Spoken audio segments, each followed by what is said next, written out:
Okay. तर यामध्ये आपण बघितलं होतं की स्टार्टिंग वाइंडिंग आणि रनिंग वाइंडिंग याच्यामध्ये फेज शिफ्ट 90 डिग्रीचा क्रिएट केलाय आणि स्टार्टिंग वाइंडिंगच्या सिरीज मध्ये आपण रेजिस्टर काय केलेलं आहे या ठिकाणी कनेक्ट केलेलं आहे. या ठिकाणी पहा रेजिस्टर दिसतो सर्वांना. ही आहे स्टार्टिंग वाइंडिंग, त्यानंतर रनिंग वाइंडिंग, रोटर दिसतोय आणि मग काय होतंय की सर्वांना माहिती आहे की स्टार्टिंग वाइंडिंग ही हायली रेजिस्टिव्ह आहे आणि रनिंग वाइंडिंग ही हायली इंडक्टिव्ह आहे. स्टार्टिंग या ठिकाणी स्टार्टिंग वाइंडिंग होतंय आणि मग काय होतंय की एअर प्रेशरमुळं एअरच्या स्पीडमुळं जो काय फॅन कपल केलेला आहे त्याच्यामुळं हे सर्किट काय होतंय ओपन होतंय 80% रेटेड स्पीडला. त्याचे आपण नॉमिनेशन पाहिलं ते हे तसं S1 S2 starting winding, M1 M2 main winding, running winding, R resistor, S centrifugal switch, G rotor, I total मोटरचा current in ampere, I main वाइंडिंगचा करंट. ठीक आहे.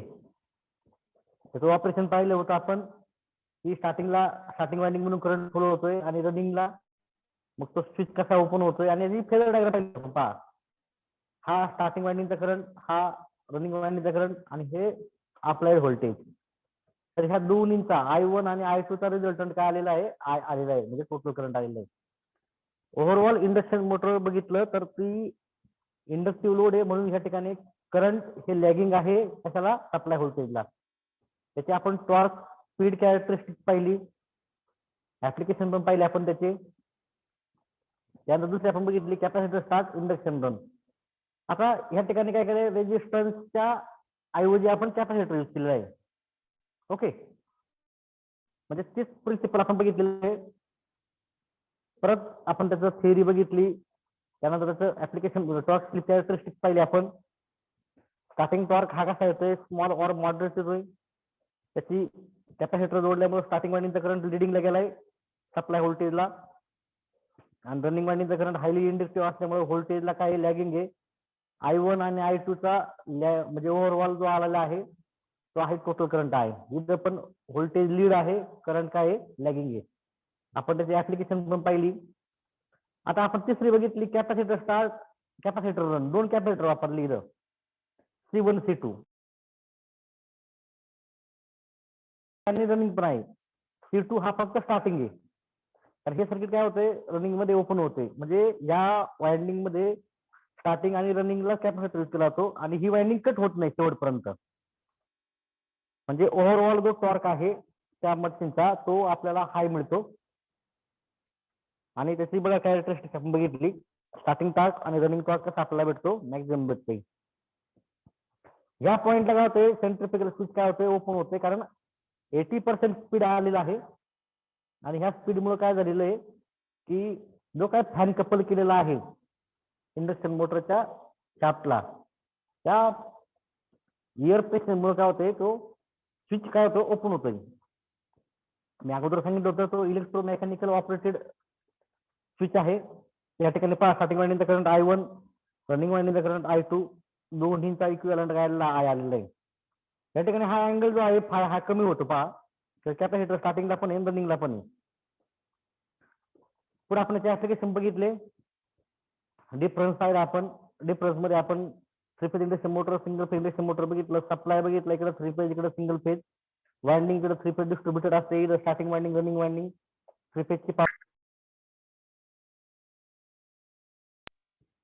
Starting torque moderate more, construction simple complicated, output power more moderate, slipping and brushes. Slipping मध्ये induction motor मध्ये brushes आपण use करतो, इथं वापरत नाही आपण. कॉस्ट सर्वांना माहिती आहे थ्री फेजची जास्त असते, सिंगल फेजची कमी असते. स्पीड थ्री फेजचं मिडियम, सिंगल फेजचं हाय मिळतं. लोड हँडलिंग कॅपॅसिटी थ्री फेजची हाय आहे आणि सिंगल फेजची मॉडरेट आहे. आणि मग आपण ऍप्लिकेशन पाहिले पुढे पुढे आता यूज होतोय. इथपर्यंत काय डाऊट असतील तर विचारून घ्या.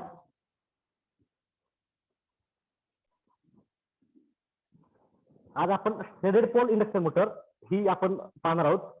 इथून आपण सुरुवात करतोय.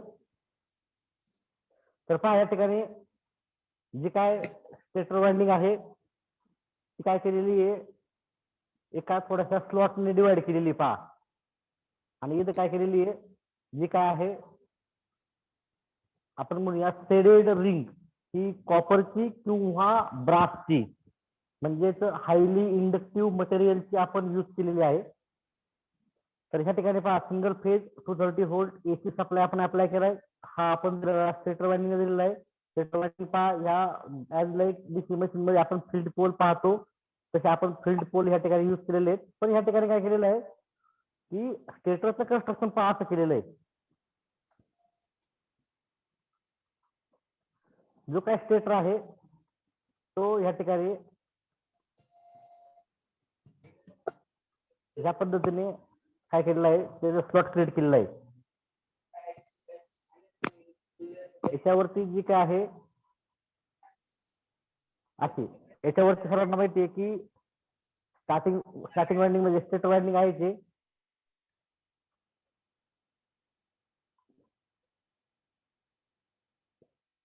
आणि ह्या ठिकाणी काय झालंय, एक कॉपरची किंवा याची ब्रासची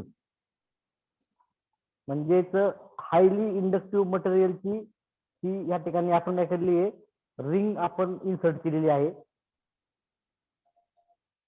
म्हणजे ही सर्क्युलर शेप असते पहा सर्वांनी, ठीक आहे. भंडारे आवाज म्यूट कर बरं, ऋषिकेश भंडारे. तर ह्या ठिकाणी काय केलेली आहे की कॉपरची किंवा ब्रासची काय केलेली आहे, हायली इंडक्टिव्ह मटेरियलची रिंग काय केलेली आहे आपण केलेली आहे. तर हाई जनरली काय असते 70 to 75% रिजन वरती काय केली आपण ती इन्सर्ट केलेली पहा. म्हणजे यांनी काय केलेली आहे तो शेडेड केलेला आहे म्हणून याला म्हटलं जातं शेडेड पोल इंडक्शन मोटर म्हटलं जातं. पुन्हा आपण आपल्या याच्याकडे येऊया. या ठिकाणी सेंटरला सॉलिड शाफ्ट आहे. त्यानंतर हा जो आहे स्पिरल केस टाईप रोटर असतो, ही शेडेड रिंग आहे. ही याची बॉडी किंवा फ्रेम दिसते, outer body or outer cover, ठीक आहे. आता त्याच्यामध्ये पहा कसं होतंय figure shaded pole induction motor सर्वांनी व्यवस्थित पाहिजे. कंस्ट्रक्शन पहा, figure shows that constructional detail of single phase shaded pole induction motor. म्हणजे आपल्याला ह्या ठिकाणी फिगर मध्ये single phase induction shaded pole induction motor दाखवलेली आहे. इन दिस मोटर, ह्या मोटर मध्ये काय करतोय आपण, laminated stator poles are use and slot is provided. हा काय ऍक्च्युअली स्लॉट आहे. ही स्टेटर कोर काय आहे, लॅमिनेटेड आहे म्हणजे थिन लॅमिनेशन पासून बनवलेली आहे. दिस स्लॉटेड रिजन म्हणजे या स्लॉटेड रिजन मध्ये आपण याला काय म्हणतो आपण, is known as a shaded region or portion. जो त्या ठिकाणी खड्डा पडलेला हा का तुम्हाला दिसतोय स्लॉटेड रिजन, त्याला आपण काय म्हटलेलं आहे, शेडेड रिजन ऑर पोर्शन म्हटलेलं आहे. ऍट शेडेड पोर्शन, त्या शेडेड पोर्शनला काय केलं आपण, रिंग ऑर स्ट्रीप म्हणजे एक सर्क्युलर शेपची रिंग किंवा पट्टी strip of highly inductive material, highly inductive मटेरियलची जी रिंग आहे किंवा स्ट्रीप आपण यूज केलेली आहे, such as a copper in a purest form. Purest form मधला कॉपर किंवा अलाय ऑफ कॉपर आणि निकेल किंवा आपण त्याला ब्रॉन्झ म्हणतो पहा, etcetera is inserted so that overall starter pole along with winding becomes appear shaded pole. म्हणजे ज्यावेळेस आपण त्या ठिकाणी शेडेड रिंग किंवा स्ट्रीप आपण इन्सर्ट करूया कॉपरची, प्युरेस्ट कॉपरची किंवा कॉपर और निकेल आलायची, तर त्यावेळेस संपूर्ण जो स्टेटर कोर आहे, स्टेटर पोल आहे, तो आपल्याला शेडेड पोल सारखा अपियर होतो दिसते पहा. The motor is use as like other motors. म्हणजे ही मोटर बाकीच्या मोटर सारखीच आपण यूज करतो, जसे आपण स्क्विरल केज मोटर यूज केली होती, ठीक आहे. पुढं आता वर्किंग म्हणजे याचं कन्स्ट्रक्शन झालं. वर्किंग मध्ये पहा, जो काही हा दिसते पहा तुम्हाला रिझल्टंट फ्लक्स, ही जी डार्क लाईन दिसते तुम्हाला रिझल्टंट फ्लक्सची, म्हणजेच ज्यावेळेस स्टेटर वाइंडिंग मधून काय होईल, करंट फ्लो होईल, त्यावेळेस सर्वांना माहिती आहे की आपल्याला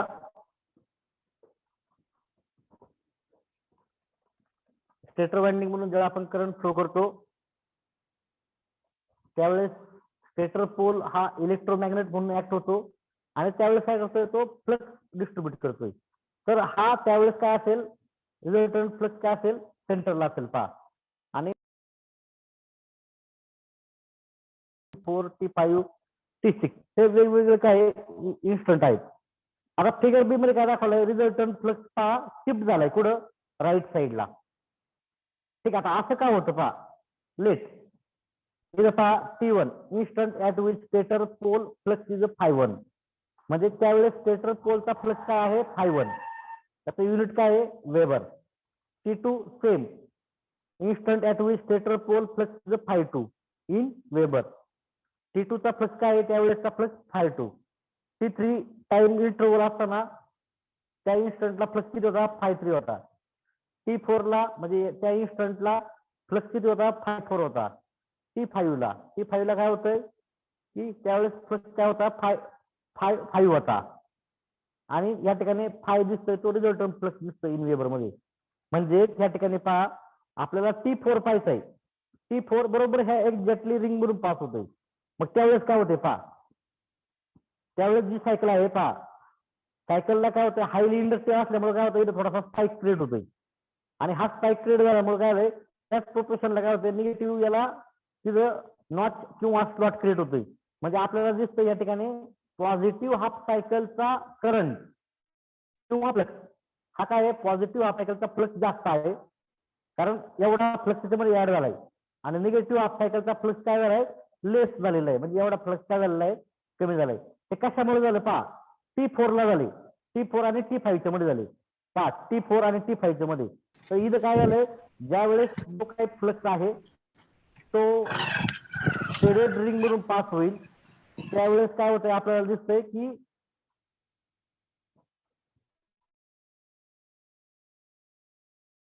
पहा निगेटिव्ह हाफ सायकलला काय होतंय अकॉर्डिंगली तर पहा T1 T2 T3 T4 आणि T5 त्या रिजन मध्ये काय झाला फ्लक्स कमी झाला पहा. म्हणजे पॉझिटिव्ह हाफ सायकलला T4 ला फ्लक्स वाढतोय आणि त्याच वेळेस निगेटिव्ह हाफ सायकलला काय होतंय फ्लक्स कमी होतोय. म्हणजे इन शॉर्ट पॉझिटिव्ह हाफ सायकलचा फ्लक्स काय आहे जास्त आहे निगेटिव्ह हाफ सायकलचा फ्लक्स काय आहे कमी आहे. आपण जी बघितली होती पहा स्टार्टिंगची कॅरेक्टरिस्टिक ही डबल फील्ड रिव्हॉल्विंग थिअरी. दोन्ही टॉर्क कसे असतील फ्लक्स अनइक्वल आहेत टॉर्क पण कसे असतील अनइक्वल असतील. म्हणजे T1 not equal to T2 काय असतील या ठिकाणी T1 not equal to T2. म्हणजे याच्यामुळे काय होतंय या पद्धतीने बघा पॉझिटिव्ह हाफ सायकलचा टॉर्क आपल्याला जास्त मिळतोय कारण त्याचा फ्लक्स जास्त आहे निगेटिव्ह हाफ सायकलचा फ्लक्स कमी आहे त्यामुळे आपल्याला काय होतंय तिथं टॉर्क कमी मिळतोय पहा. ठीक आहे. Figure shows that resultant flux phi remains at the center of the stator pole. जो काय रिझल्टंट फ्लक्स आहे तो कुठे राहतोय फिगर ए मध्ये बघितला आपण तो सेंटरला राहतोय पाहिलं. Okay. But due to highly inductive shaded ring काय होतं शेडेड रिंग मुळे the flux distribution in the air gap becomes non uniform. Air gap मधलं फ्लक्स डिस्ट्रीब्युशन काय होतंय नॉन युनिफॉर्म होतं which affects during the both cycle of its supply. म्हणजे याचा effect या सायकल होतो पहा पॉझिटिव्ह हाफ सायकल मध्ये फ्लक्स वाढलाय निगेटिव्ह हाफ सायकल मध्ये फ्लक्स काय झालाय कमी झालेला आहे. Due to which necessary starting torque is develop in rotor. म्हणजे फ्लक्स पॉझिटिव्ह हाफ सायकल जास्त आहे टॉर्क पण पॉझिटिव्ह हाफ सायकल जास्त येणार आहे. फ्लक्स निगेटिव्ह हाफ सायकलचा कमी आहे म्हणजे निगेटिव्ह हाफ सायकलचा फ्लक्स टॉर्क पण कमी येणार आहे. म्हणजे पॉझिटिव्ह हाफ सायकलचा टॉर्क T1 निगेटिव्ह हाफ सायकलचा टॉर्क T2. तर T1 not equal to T2 म्हणजे ह्या दोन्हींचा डिफरन्स 0 येत नाही काहीतरी टॉर्क ऍट द एंड सायकलच्या एंडिंगला राहतोय आणि ह्या टॉर्क मुळे काय होतंय की इंडक्शन मोटर रोटेशन यायला स्टार्ट होते. त्याची ही टॉर्क स्लिप किंवा टॉर्क स्पीड कॅरेक्टरिस्टिक हा स्टार्टिंग टॉर्क आहे त्यावेळेस स्पीड 0 एस स्लिप 1 आहे. हा टी मॅक्स पहा त्यावेळेस स्लिप काय असते मॅक्झिमम या पॉईंटला काय होते slip 0 N is equal to N S. म्हणजे ज्या ठिकाणी आपण काय केलेलं कुठलंही आपण फेज कंपेन्सेटिंग डिव्हाइस यूज केलेलं नाही. ओके. आता repulsion type single phase induction motor repulsion type मध्ये पहा की सर्वांनी पहा डीसी मोटर बघितली असेल ऍज लाईक कन्स्ट्रक्शन आहे. या ठिकाणी एन पोल आहे या ठिकाणी एस पोल आहे या ठिकाणी ब्रशेस यूज केलेले आहेत कम्युटेटर आहे, फील्ड और स्टेटर वाइंडिंग, म्हणजे थोडक्यात काय केलेलं आहे, जी डीसी मशीन होती, डीसी मोटर, ती सिंगल फेज सप्लाय वरती आपण ऑपरेट करतोय. ओके, पण त्यासाठी थोडंसं आपल्याला मॉडिफिकेशन करावं लागतं. पहा, ते मॉडिफिकेशन आपल्याला नंतर आहे, आपण ते पाहणार आहोत. जे तर या ठिकाणी पहा, फील्ड पोल, त्यानंतर स्टेटर वाइंडिंग, त्यानंतर हा आर्मेचर, ब्रशेस, कम्युटेटर. ओके, म्हणजे काय होतंय की रिपल्शनचं प्रिन्सिपल वापरलेलं या ठिकाणी. दोन लाईट पोल मध्ये काय असतं, दोन लाईट पोल मध्ये रिपल्शन, अनलाईट पोल मध्ये काय असतं, अट्रॅक्शन असतं. तीच प्रॉपर्टी यूज केलेली principle. The name suggest that this motor is work on principle of repulsion. याच्या नावामध्येच आहे की ही मोटर प्रिन्सिपल ऑफ रिपल्शन वरती वर्क करते. For this purpose construction is modified and behave like conventional DC shunt motor. म्हणजे जी DC shunt motor बघितली त्याच्याप्रमाणे आपण केलेलं आहे. ओके, पण या ठिकाणी सप्लाय आपण एसी दिलेला आहे. Stator winding is wound on a field pole. Stator winding कुठे वाउंड केलेली आहे, या फील्ड पोल वरती वाउंड केलेली आहे. पहा, स्टेटर वाइंडिंग कुठे, फील्ड पोल वरती. Rotor is as like armature with lower gauge conductor. Rotor जो आपण बघितला होता डीसी मोटर मध्ये तो यूज केलेला आहे. And commutator and brushes is also use. आता ऑपरेशन पाहायचं. Whenever AC supply is switch on, आपण एसी सप्लाय स्विच करा, current is simultaneously start flowing through field pole. म्हणजे कुठे करंट काय होतंय, फील्ड म्हणजे स्टार्टिंग वाइंडिंग म्हणून, म्हणजे स्टेटर वाइंडिंग म्हणून फ्लो होतोय. त्यावेळेस काय होतंय की स्टेटर वाइंडिंग मध्ये सुद्धा आपण तो करंट देतोय, रोटर वाइंडिंग मध्ये पण देतोय. तर रोटर वाइंडिंग मध्ये काय होतात की पॉझिटिव्ह आणि निगेटिव्ह काय होत आहेत, चार्ज क्रिएट होतोय. हाफ सायकल मध्ये पॉझिटिव्ह हाफ सायकल मध्ये काय होईल, पॉझिटिव्ह चार्ज क्रिएट होईल कंडक्टर मध्ये. निगेटिव्ह हाफ सायकल मध्ये काय होईल, निगेटिव्ह कंडक्टर होईल. N pole repel positive charge. काय करतात हे एन पोल, पॉझिटिव्ह चार्ज काय करतात, रिपेल करतात. म्हणजे काय होईल, हा मूव्ह होईल. हा कुठे येईल, याच्या अंडर येईल. कशाच्या अंडर, खाली, म्हणजे त्यावेळेस काय निगेटिव्ह प्ले. पहा, म्हणजे यांनी रिपेल केलाय, यांनी पण रिपेल केलाय. आता सायकल चेंज झाली, हाफ सायकल. काय होईल, ज्याच्यावर पॉझिटिव्ह होता त्याच्यावर काय आलेला आहे, आता निगेटिव्ह आलाय. तो पुन्हा काय होईल, एस पासून रिपेल होईल. पहा, म्हणजे या ठिकाणी काय होते, काय N pole repel positive charge conductor and it attract toward the S pole. Positive charge कोण करेल, अट्रॅक्ट, एस पोल करेल. रिपेल कोण करेल, एन पोल करेल. At the same instant negative charge conductor repel from S pole. त्यावेळेस हे जे negative charge आहेत ते कुठून रिपेल होतील, एस पोल पासून रिपेल होतील. पॉझिटिव्ह चार्ज एन पासून रिपेल झाले. म्हणजे या ठिकाणी ज्यावेळेस जातील त्यावेळेस हे पॉझिटिव्ह कशाने, निगेटिव्ह कशाने होतील, पॉझिटिव्ह होतील. आणि हे पॉझिटिव्ह कशाने होतील, निगेटिव्ह होईल. तर सायकल काय होती, चेंज होते. पॉझिटिव्ह हाफ सायकलला पॉझिटिव्ह चार्ज, निगेटिव्ह हाफ सायकलला निगेटिव्ह चार्ज. म्हणजे एन पोल पॉझिटिव्ह चार्ज कंडक्टरला रिपेल करतोय, एस पोल निगेटिव्ह चार्ज कंडक्टरला रिपेल करतोय. Okay, at the same instant negative charge conductor repel from the S pole and attract toward the N pole. म्हणजे पहा, या ठिकाणी असं आपल्याला पाहायला मिळतंय, एन पोल पासून पॉझिटिव्ह चार्ज मूव्ह झालेत, ते कुठे अट्रॅक्ट झालेत, एस पोल कडे. त्यानंतर निगेटिव्ह चार्ज कुठे रिपेल झालेत, एन पोल कडे. आता सायकल चेंज होईल. काय होईल, सायकल चेंज होईल. तर त्यावेळेस काय होईल, हे जे काही निगेटिव्ह चार्ज आहेत हे पॉझिटिव्ह मध्ये होतील आणि पॉझिटिव्ह कशामुळे होतील, निगेटिव्ह मध्ये होतील. म्हणजेच काय होतंय, एस पोल काय करतील, या निगेटिव्हला रिपेल करतील आणि एन पोल ह्या पॉझिटिव्हला रिपेल करील. During negative cycle of AC supply brush position get shifted by 90 degree. म्हणजे काय होतंय, निगेटिव्ह सायकल मध्ये ब्रशची पोझिशन 90 डिग्री शिफ्ट केली जाते. Due to which following changes take place under running condition. म्हणजे रनिंग कंडिशन मध्ये खालील जे चेंजेस ते केले जातात. Field pole get reverse polarity. म्हणजे फील्ड पोलची पोलॅरिटी पहिल्यांदा रिव्हर्स झाली पाहिजे. That is firstly N pole becomes S pole आणि S pole becomes N pole. म्हणजे जो पहिल्यांदा एन होता तो आता एस झालाय, जो एस होता तो एन झालाय. म्हणजे हे जे काय पोल आहेत एन पोल एस पोल हे पण चेंज होत. पहा, आता स्टार्टिंगला काय एन पोल आणि एस पोल. त्यावेळेस काय होतात की याच्यामुळे काय होतं, सायकल चेंज झाल्यानंतर हा एन एस होईल आणि हा एस काय होईल, एन होईल. म्हणजे हे पहिलं मॉडिफिकेशन आहे. Following changes. Conductor also under the influence of reverse charge. कंडक्टरवर सुद्धा काय होतं, रिव्हर्स चार्ज क्रिएट होतोय.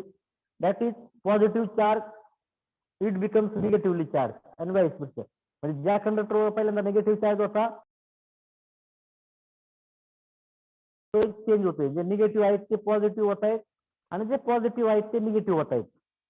म्हणजे त्या ठिकाणी पोल पण चेंज होत आहेत सप्लायची पोलॅरिटी चेंज झाल्यानंतर आणि कंडक्टरची पोलॅरिटी पण चेंज होते. ज्यांच्यावरती निगेटिव्ह चार्ज होता त्यांच्यावरती पॉझिटिव्ह चार्ज आलाय. ज्यांच्यावरती पॉझिटिव्ह चार्ज होत आहे त्यांच्यावरती निगेटिव्ह चार्ज आलेला आहे. म्हणजे brush position shift brush position पाहता इथे आहे आणि बाकीच्या वेळेस कुठे असेल इथं असेल पहा. नाव process of repulsion becomes continuous. म्हणजे ही जी प्रोसेस आहे रिपल्शनची कंटिन्यू राहते नेहमी. Positively charge conductor repel from N pole. Positively charge काय होतात एन पोल पासून रिपेल होतात पहा. म्हणजे एन पोल झाल्यानंतर आणि एस पोल पासून काय होतात निगेटिव्हली चार्ज पार्टिकल रिपेल होत आहेत. Okay. The process of repulsion till continue through out under running condition. जोपर्यंत तुम्ही सप्लाय देताय तोपर्यंत रिपल्शनची प्रोसेस काय असते नेहमी कंटिन्यू असते पहा. टॉर्क स्लिप और स्पीड कॅरेक्टरिस्टिक पाहायची. स्टार्टिंग टॉर्क याचा हाय असतो आणि जसं जसं स्पीड वाढेल तसं तसं काय होतं टॉर्क कमी कमी जाते पहा. This type of induction motor mainly high starting torque. जो स्टार्टिंग टॉर्क आहे हा हाय असतो विथ लोअर स्टार्टिंग करंट आणि स्टार्टिंगचा करंट पण कसा असतो कमी असतो. Hence where every high torque required this machine can be use. म्हणजे ज्या ठिकाणी हाय टॉर्क लागतोय सिंगल फेज सप्लाय वरती त्या ठिकाणी रिपल्शन इंडक्शन मोटर आपण यूज करतो पहा. त्याचे ऍडव्हान्टेज पहा. Higher starting torque with lower starting current. पहिलंच ऍडव्हान्टेज आहे स्टार्टिंग टॉर्क हाय मिळतोय पण स्टार्टिंग करंट कसं आहे कमी होतोय. त्यानंतर पहा दुसरं higher torque can be maintain over a long period of operation. जो हाय टॉर्क आहे तो आपण हाय पिरियड साठी मेंटेन करू शकतो पहा. तिसरं आहे कॉस्ट इज इकॉनॉमिकल. त्याची कॉस्ट कशी आहे परवडणारी आहे. ठीक आहे. म्हणजे आता डिसएडव्हान्टेजेस. आता आपण पाहतोय की या ठिकाणी कन्स्ट्रक्शन कसं असेल कॉम्प्लिकेटेड. कारण या ठिकाणी आपण आर्मेचर यूज केलाय कम्युटेटर यूज केलाय ब्रशेस यूज केले. ब्रशेसची पोझिशन आपण प्रत्येक हाफ सायकलला चेंज करतोय. म्हणजे कन्स्ट्रक्शन या मोटरचं कसं आहे कॉम्प्लिकेटेड आहे आणि बल्की आहे. ठीक आहे. Second require time to time maintenance. आता ब्रशेस असल्यामुळे आपल्याला माहिती आहे की त्या ठिकाणी टाइम टू टाइम मेंटेनन्स सांगणार आहे. Brush can be required change periodically. Brushes काही काळानंतर काय होणार आहेत वेअरिंग मुळे फ्रिक्शन मुळे काय होतील डॅमेज होतील. आपल्याला ते ब्रशेस पिरियडिकली म्हणजे सर्टन टाइम इंटरवल नंतर आपल्याला ते रिप्लेस करावे लागतील म्हणजे बदलावे लागतील. आता application commercial refrigerator pump traction mechanics motor single phase repulsion induction मोटरची ऍप्लिकेशन झालेली आहे. आता AC series motor. AC series motor पहा आपण पाहिलं डीसी सिरीज मोटर पाहिली सेम कन्व्हेन्शनल डीसी सिरीज और DC shunt motor can be work on AC supply. जे काय आपण बघितली सेकंड इयरला असताना सेकंड चॅप्टर मध्ये बघितलं होतं डीसी मशीन मध्ये.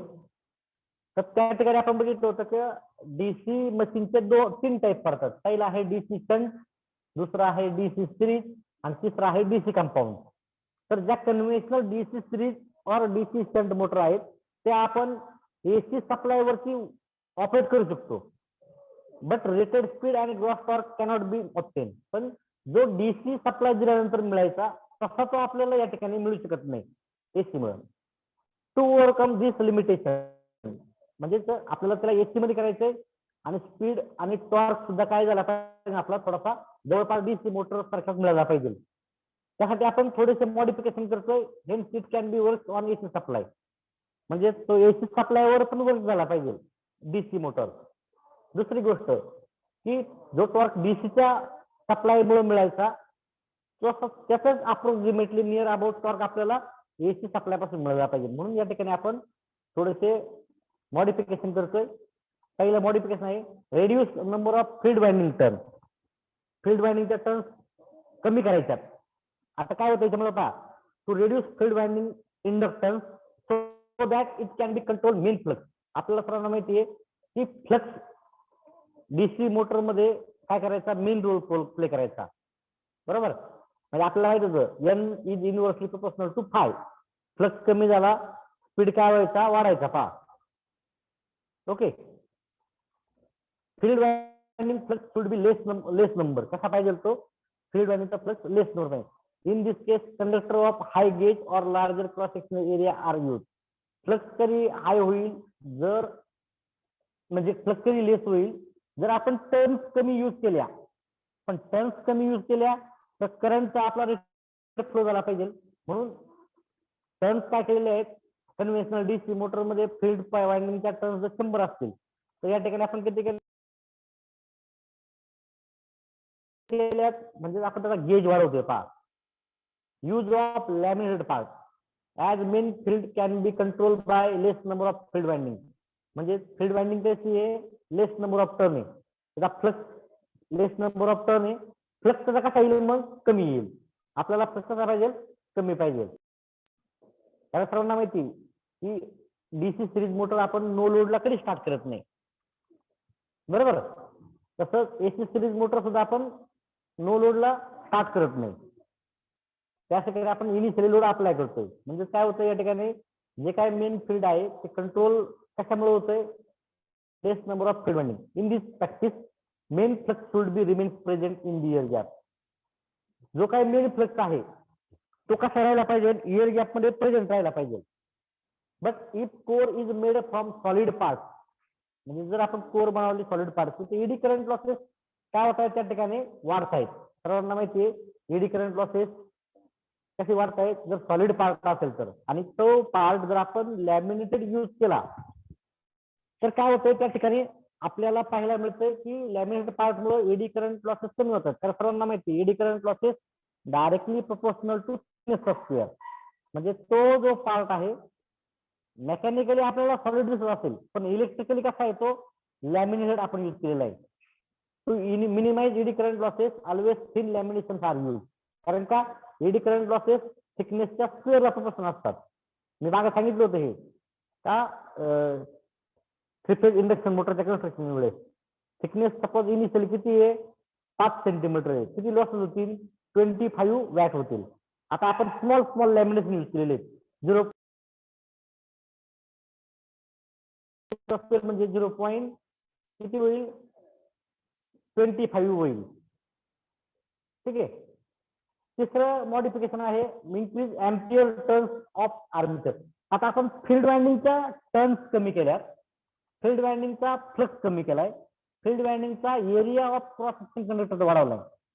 म्हणजे आता आपल्याला ही जी काही ड्रॉबॅक आहे तो आर्मेचर मध्ये भरून काढणार. म्हणजे आर्मेचरच्या एम्पियर टर्न्स काय असल्या पाहिजे जास्त. म्हणजे एअर गॅप मध्ये main flux should be required interact with armature field. कारण आपण काय करतोय एअर गॅप मधला जो काय मेन फ्लक्स आहे तो कॉन्स्टंट ठेवतोय. तो कुठे आपण चेंज करत नाही. म्हणजे तो सर्व फ्लक्स कुठे झाला पाहिजे इंटरॅक्ट आर्मेचर वाइंडिंगला लिंक झाला पाहिजे. हेन्स आर्मेचर फील्ड म्हणजे armature winding should be strong as compare to main field. म्हणजे आर्मेचर वाइंडिंग कशी पाहिजे स्ट्रॉंग पाहिजे फील्ड वाइंडिंग पेक्षा. So that total flux from the main field म्हणजे टोटल जो फ्लक्स आहे मेन फील्डचा कॅन बी युटिलाइज झाला पाहिजे तो. आणि तो कोण युटिलाइज करतो आर्मेचर करतो. And result development of maximum gross torque.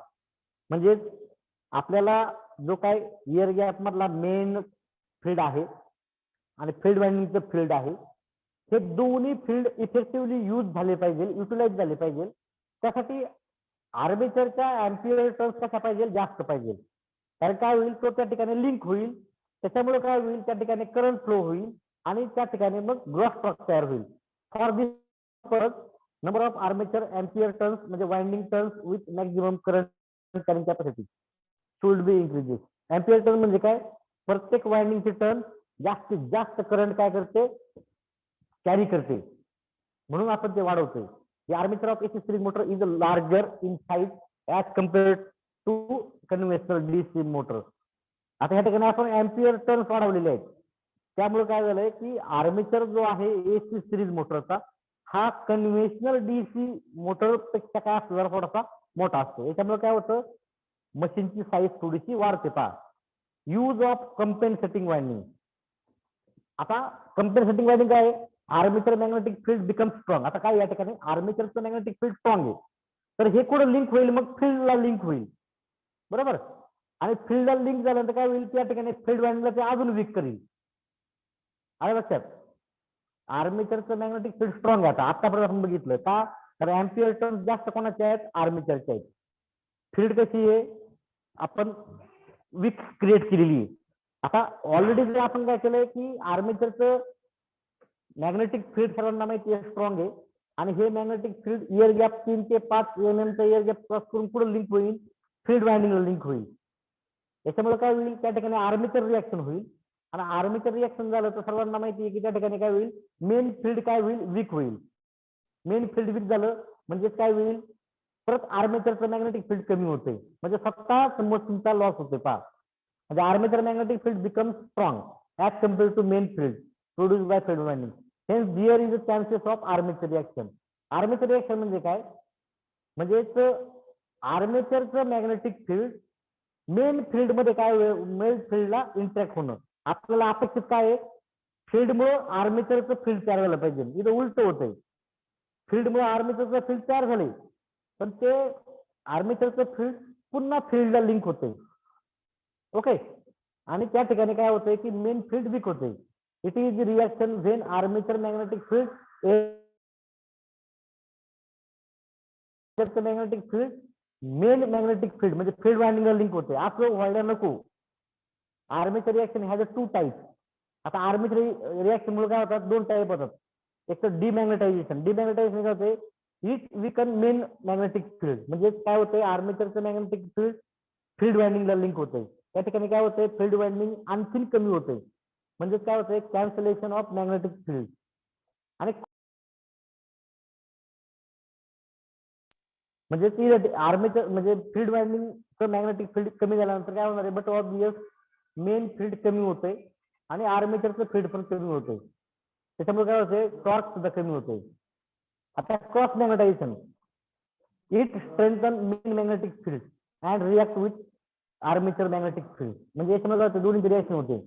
म्हणजे काय होते, addition process of armature field and याच्यामुळे काय होतंय, ऍज अ रिझल्ट ब्रशेसच्या अक्रॉस काय होते, स्पार्किंग होते. ओके, म्हणजे काय केलं पाहिजे, use of compensating winding. Compensating winding use केल्यामुळे काय होतंय की आर्मेचर रिएक्शन आपण कंट्रोल करतोय. Use of splitting resistance. आता स्प्लिटिंग रेजिस्टन्स या ठिकाणी यूज केलेलं आहे. पहा, F1 F2 काय फील्ड वाइंडिंग आहे, A1 A2 आर्मेचर वाइंडिंग आहे, C1 C2. पहा आता या ठिकाणी काय केलेलं आहे, C1 C2 काय आहे, कंपेन्सेटिंग वाइंडिंग आहे. पहा, म्हणजे आर्मेचरची रिएक्शन झाली तर या फील्ड वाइंडिंग बरोबर होईल. पहा, कंपेन्सेटिंग वाइंडिंग बरोबर होईल. C1 C2 काय कंपेन्सेटिंग वाइंडिंग आहे, आणि ही काय शॉर्ट सर्किटेड आहे. पहा, म्हणजे हा करंट ही लेअर करत राहील. ओके, सर्वांनी पहा कंपेन्सेटिंग वाइंडिंग कशी यूज केलेली आहे. पहा, सिरीज असेल तर ही फील्ड वाइंडिंग, ही आर्मेचर वाइंडिंग, आणि ही कोणती आहे, कंपेन्सेटिंग वाइंडिंग. आता डीसी या ठिकाणी ती अशी यूज करतो. पहा, field winding, armature winding, DC series motor. आणि कंपेन्सेटिंग वाइंडिंग आपण कशी यूज केलेली आहे की ती आर्मेचरच्या रिएक्शनला न्यूट्रलाइज करेल. C1 C2 काय करेल, कंपेन्सेटिंग वाइंडिंग आहे, ती आर्मेचर वाइंडिंगला न्यूट्रलाइज करेल. ओके, म्हणजे त्याचा मेन फील्डवरती काहीच इफेक्ट होणार नाही. आपण बघितलं होतं फील्ड वाइंडिंगच्या टर्न्स कमी आहेत, बरोबर. आर्मेचरची साईज थोडीशी मोठी दाखवलेली या ठिकाणी. आता टॉर्क स्पीड कॅरेक्टरिस्टिक्स पहा, ही जी आहे पहिली ही कन्व्हेन्शनल डीसी सिरीज मोटरची, आणि ही दुसरी जी आहे कन्व्हेन्शनल म्हणजे आपली एसी सिरीज मोटरची विथ मॉडिफिकेशन. म्हणजे नियर अबाउट जी आपल्याला डीसी सिरीज मोटर म्हणजे मिळायची त्याच्या जवळजवळ 70 to 80% कॅरेक्टरिस्टिक्स आपल्याला एसी सप्लाय वरती मिळते. पण त्यासाठी ही जी काय वरचे मॉडिफिकेशन आहेत हे मॉडिफिकेशन आपल्या करावं लागतात. पहा, पहिलं कोणतं, reduce number of field winding turns. Second, use laminated parts. Third, increase ampere turns of ampere. चौथं, use of compensating winding. आणि पाचवं, use of splitting resistance. गरज नाही काही, आणि कॅरेक्टरिस्टिक. ओके, मग आता ही जी काय आपण बघूया, figure show that modification in conventional DC series motor can be work on AC supply. म्हणजे ही आपण डायग्राम बघितली विथ मॉडिफिकेशन काय केलेली आहे, डीसी सिरीज मोटर आपण काय केलेली आहे, मॉडिफिकेशन करून यूज केलेली आहे. कशावरती ऑपरेट होती, ही सिंगल फेज सप्लाय वरती होती. ठीक आहे, म्हणून आपण त्याला म्हणतोय एसी सिरीज मोटर म्हणतोय. The magnetic field produced by field winding is alternating and sinusoidal in nature. जो काय मॅग्नेटिक फील्ड आहे एअर गॅप मधलं ते अल्टरनेटिंग आणि सायनुसायडल आहे. एक positive half cycle, negative half cycle. Simultaneously at the same instant highly inductive armature winding produce its own magnetic field. Current field मधून पण फ्लो होतोय, आर्मेचर मधून फ्लो होतोय. म्हणजे काय होतंय, ब्रशेस थ्रू आपण करंट आर्मेचरला देतोय, म्हणजे दोन्हीचं मॅग्नेटिक फील्ड तयार होतंय. नंतर पुढे काय होतं, डीसी मोटर मध्ये जसं इंटरेक्शन व्हायचंय मेन फील्डचा आणि आर्मेचरचं इंटरेक्शन होतंय आणि त्या ठिकाणी काय होतंय की टॉर्क तयार होते. पहा, development of torque. There is a possibility of armature reaction. Armature reaction होऊ शकते कारण आर्मेचर हा हायली इंडक्टिव्ह आहे, अँपियर टर्न जास्त आहेत. म्हणून आपण त्या ठिकाणी काय केलेलं आहे, ऍडिशनल वाइंडिंग यूज केलेली आहे. त्याला आपण म्हटलं कम्पेन्सेटिंग वाइंडिंग. म्हणजे ही कोणती वाइंडिंग आहे, कम्पेन्सेटिंग वाइंडिंग आहे. काय करते, ही आर्मेचर रिएक्शनला न्यूट्रलाइज करते. This winding may be short circuited or in series with armature winding. त्याची शॉर्ट सर्किटेड तुम्ही यूज करू शकता किंवा सिरीज मध्ये आर्मेचर तुम्ही वापरू शकता. AC series motor having performance poor as compared to conventional DC series motor. AC series मोटरचा परफॉर्मन्स हा DC series मोटर पेक्षा कमीच असतो. कारण का, low power factor, increase in losses, lower efficiency, rated frequency. म्हणजे याच्यामुळे होते. The performance of AC series motor can be improved only on by operating it on a lower frequency. जर lower फ्रिक्वेन्सीला आपण ऑपरेट केला